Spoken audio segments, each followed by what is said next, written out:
Uma vlogs and stories. Hi అండి అందరికీ, అందరు ఎలా ఉన్నారు? ఈసారి మాత్రం అస్సలు అనుకోకుండా డైరెక్ట్ అమ్మ వాళ్ళ ఇంటికి వచ్చేసాము. ఏదో చిన్న పని పడి ఉండినది, కానీ వ్లాగ్ చేయడానికి మాత్రం అస్సలు కుదరలేదు. చేద్దామన్నట్టుగా స్టార్ట్ చేసింది అమ్మ వాళ్ళ ఇంటికి వచ్చే రోజు. కాకపోతే ఆ రోజు బట్టలు చదువుకునే ఇంకా ఆడికాడికే చేసేసిన. మార్నింగ్ ఫాస్ట్గా వెళ్ళిపోయేది ఉండినది, తెల్లవారుజామునే. ఇంకా టైం సెట్ కాదు, ఇప్పుడు వ్లాగ్ ఎందుకులే అన్నట్టుగా ఇంకా వదిలేసుకునినా. ఇది అమ్మ వాళ్ళ ఇంటికి వచ్చిన నెక్స్ట్ డే మార్నింగ్ అనమాట. వారహి అమ్మవారి దగ్గరికి లాస్ట్ టైం వెళ్ళింటిని కదా అమ్మ వాళ్ళ ఇంటికి వచ్చినప్పుడు. ఈసారి కూడా మంచిగా అనిపిస్తే కంపల్సరీ వస్తా అని మొక్కుకునినా.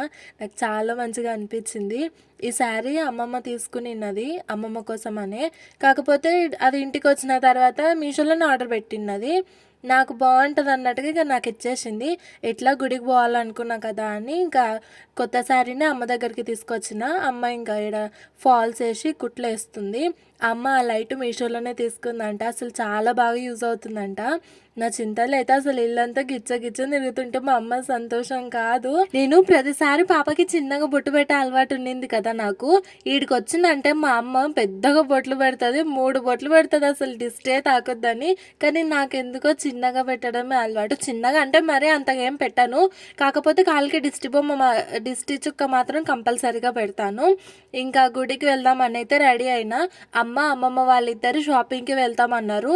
ఇంకా అందుకే అక్క నేను వెళ్దాం అనుకున్నాము. ఆ ముందు రోజు నేను అమ్మ వాళ్ళ ఇంటికి వచ్చే రోజు చెప్పింటి అక్కకి వస్తా కలిసి వెళ్దామని.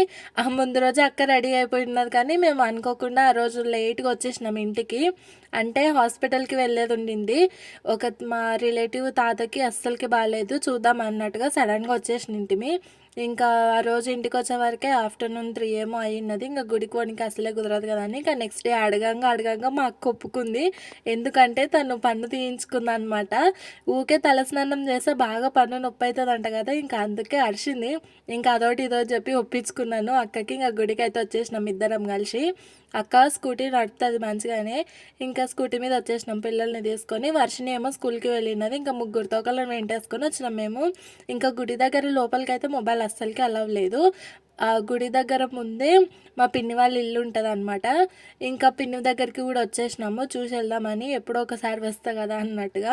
కానీ నేను వచ్చినప్పుడల్లా మా బాబాయ్ ఉండడు, మా తమ్ముళ్ళు ఉండరు. ఇంకా అశ్వితమ్మ అయితే ఫుల్గా ఆట పెట్టేసింది. ఈడ ఇల్లు చాలా పెద్దగా అనిపిస్తుంది, ఫ్రీగా. ఇంకా పిల్లలు ముగ్గురు మస్తుగా ఆడిర్రు. చాలాసేపే ఉన్నాము ఆడ, 1 గంట సేపేమో. అంటే ఎప్పుడో ఒకసారి వస్తా కదా అన్నట్టుగా నేను కూడా ఇంకా అట్లనే ఉండినా. మా పిన్ని ఈసారి ఎందుకో ఎక్కువ వీడియోకి యాక్సెప్ట్ చేస్తలేదు. నెక్స్ట్ టైం ట్రై చేద్దాంలే అన్నది. ఇంకా అందుకే ఎక్కువ బలవంతం పెట్టలేదు. ఇంకా పిన్ని దగ్గర 1 గంట సేపేమో ఉండి ఇక్కడ అక్క కూరగాయలు తీసుకుంటా అంటే వచ్చినాము. కేబిఎన్ అనుకుంటా, ఇది అల్వాల్లోనే ఉంటుంది, ఐజిత్కి కొంచెం దగ్గరలో ఉంటుంది. ప్రతిసారి కూరగాయలు ఇన్నే తీసుకుంటుందంట అక్క. చాలా వరకు మార్కెట్కి అయితే పోదంట. ఇక్కడ రేట్లు కూడా చాలా రీజనబుల్గా అనిపిస్తాయంట. అమ్మ వాళ్ళు కూడా ఎక్కువ వరకు ఇక్కడనే వస్తారు అని అన్నది అక్క. మరి ఇంకేమో ఇక్కడ అన్ని కూరగాయలు తీసుకుంటుంటే పిల్లలు మాత్రం నాకు రేంజ్లో టార్చర్ చూపించిండ్రు. అక్కకి నాకు ఇద్దరికి ఏది చూస్తే అది కావాలని పెట్టిర్రు. ఇక వాళ్ళకి కూడా తెలియదు కదా. అక్క కొద్దిసేపు కూరగాయలు తీసుకున్న తర్వాత ఇంకా అశ్వత్థామకు ఫస్ట్ చాక్లెట్లు ఇప్పిస్తే వాడి పని అయిపోతుంది అన్నట్టుగా చాక్లెట్లు ఇప్పించింది. ఇంకా అవన్నీ సరుకులు తీసుకొని మళ్ళీ అక్క వాళ్ళ ఇంటికి వచ్చేసినాము డైరెక్ట్. ఈ పరద మా అక్క వాళ్ళ ఇల్లు చిన్నగా ఉంటుందని ఇలా పరద కట్టేసింది. వెనకాల ఉన్న అసలు ఏ సామాన్ కూడా కనిపించకుండా కట్టేసింది. చాలా నీట్గా అనిపిస్తుంది అసలు ఇల్లు అట్లా ఉంటే కూడా.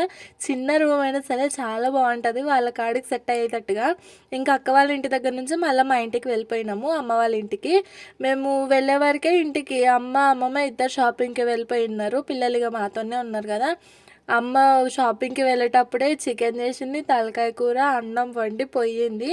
ఇంకా మేము ఇంటికి వచ్చి కొంచెంసేపు అయ్యి పిల్లలకు తినిపించి ఇక మేము కూడా తిని ఇట్లా హాయిగా రిలాక్స్ అవుతున్నాం. మా హస్బెండ్ మాత్రం ఏడికి పోలేదు, వాళ్ళ ఇంట రాలేదు, మా ఇంట రాలేదు. వీడికి వస్తే ఫ్రీగా కూర్చోాలంటే ట్రై చేస్తాడు తప్ప అస్సలు బుగ్గాడు మాకు మాత్రము. అమ్మమ్మ మార్నింగ్ 10:30కే వెళ్ళిండ్రు అనుకుంటా నాకు తెలిసి ఇంట్లో నుంచి. వాళ్ళు మళ్ళీ సాయంత్రము 5 గంటలకు 4:30కు ఫోన్ చేసిర్రు ఆటో బుక్ చేయమని. మా ఆయన అదే మాట్లాడుతున్నాడు వాళ్ళతో నా కాల్లో. ప్రతిసారి వచ్చినప్పుడల్లా అమ్మమ్మ ఇద్దరు కలిసి షాపింగ్కి పోతారు, మళ్ళీ ఇద్దరు కలిసి ఒకటే కలర్ శారీస్ తీసుకుంటారు, ఒకటే శారీస్ తీసుకుంటారు. కానీ ఇప్పటివరకు వాళ్ళిద్దరు ఒకటే కట్టడానికి ఎప్పుడు సందర్భమే రాలేదు. ఇంక ఇక్కడ మా నాన్న వాళ్ళు రాకముందుకే బయటికి వెళ్తున్నాడు. వెళ్ళేటప్పుడు నాన్న ఏదో ఒకటి తీసుకురా తినడానికి అని అడుగుతున్నాము నేను మా అక్క. కానీ ఇంకా డాడీ తినడానికి ఏదో ఒకటి తెచ్చే వరకు అక్క అయితే వెళ్ళిపోయినది. ఇక్కడనేమో ఇద్దరికి అస్సలకి టైంపాస్ అవుతలేదు.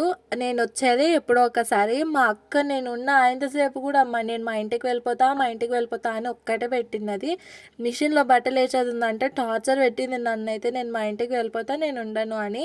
నేనేమో ఎప్పుడో ఒకసారి వస్తా, ఎందుకు పోతావని నేను కొట్లాడుతుంటా. అదే కొడుతున్న పాపం. పన్ను నొప్పి అయిందంట, ఊకే కొట్టకు నాకు అని చెప్తుంది. నాకేమో దాన్ని ఏడిపియడమే సరదా, కానీ నాకు డబల్ రేజ్లో ఏడిపిస్తుంది అక్క మాత్రము. చూడాలి ఎంత అందంగా చేసిండ్రు. అమ్మమ్మ వచ్చి చూసుకోవాలి ఇప్పుడు ఇంటిని. నలుగురు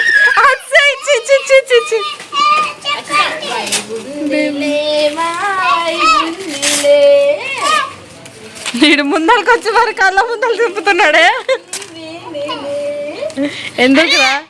ఎందుకురా రే ఇట్లా తయారవుతారు? ఇదేమన్నా ఇల్లేనారా? అవతలకి ఎందుకు వేస్తున్నావు బే? కొడతారు వాళ్ళు. టీ షర్ట్ ఆ క్రాప్స్ అండ్ ఫుల్ అవుట్ఫిట్ చూపి. ఫుల్ అవుట్ఫిట్ యోయోసి అశ్వథ అమ్మ ఎందుకు ఇట్లా తయారైంటారు? దీనికైతే ఎప్పుడు చెప్పలేసింతానే ఇన్ని కానీ ఉన్నాయి కదా. పిల్లల రూపాయలు ఉన్న అఘోర శక్తులు. పిల్లల రూపాల్లో ఉన్న అఘోర శక్తులు.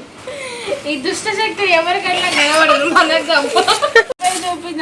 డాడీకి చూపిస్తా. డాడీ చూడు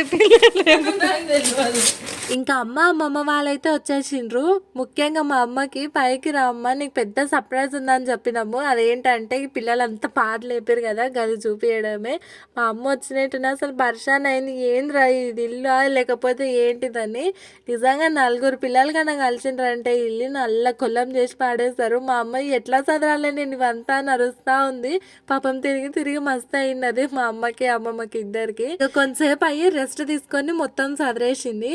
ఇంకా నైట్కి ఏమో మా నాన్న నూడిల్స్ తీసుకొచ్చిండు. నేను సాయంత్రం అడిగింటి కదా తినడానికి ఏదన్నా ఒకటి తీసుకురా నాన్న అని. అందుకే నాకు నైట్కి నూడిల్స్ తీసుకొచ్చిండు. తెచ్చే ముందు కూడా కాల్ చేసిండు మళ్ళీ ఏమన్నా తీసుకురా అన్న అని. ఏం వద్దు నాన్న వేరే ఏంటివి నూడిల్స్ తినాలనిపిస్తుంది తీసుకురా అంటే తీసుకొచ్చిండు. ఆ ముందు రోజు నైట్ కూడా కాల్ చేసిండు. 2-3 సార్లు అడిగిండు ఏం తినాలనిపిస్తుందో చెప్పు తీసుకొస్తా అన్నాడు. కానీ ఆ రోజు నాకు పెద్దగా దేని మీద ఇంట్రెస్ట్ అనిపించలేదు. ఇంకా నెక్స్ట్ డే ఇప్పుడైతే నూడిల్స్ అడిగితే తీసుకొచ్చిన్నాడు. ఎగ్ తేవాలా చికెన్ తేవాలా అని అట్లా కూడా అడుగుతాడు. నీకు నచ్చినది ఏదో ఒకటి తీసుకురా అని చెప్తాను నేను కానీ ఇంటికి వచ్చినంటే మా నాన్న అసలు ఏది అడిగితే తెచ్చి పెడతాడు. నాకు తలకాయ కూర నేను తినను, కానీ నాకు ఇష్టమేమో అన్నట్టుగా తెలియకుండా నాకు తీసుకొచ్చిండు. ఎప్పుడో ఒకసారి తింటాం కదా మటన్ నాన్ వెజ్ ఆ విధంగా.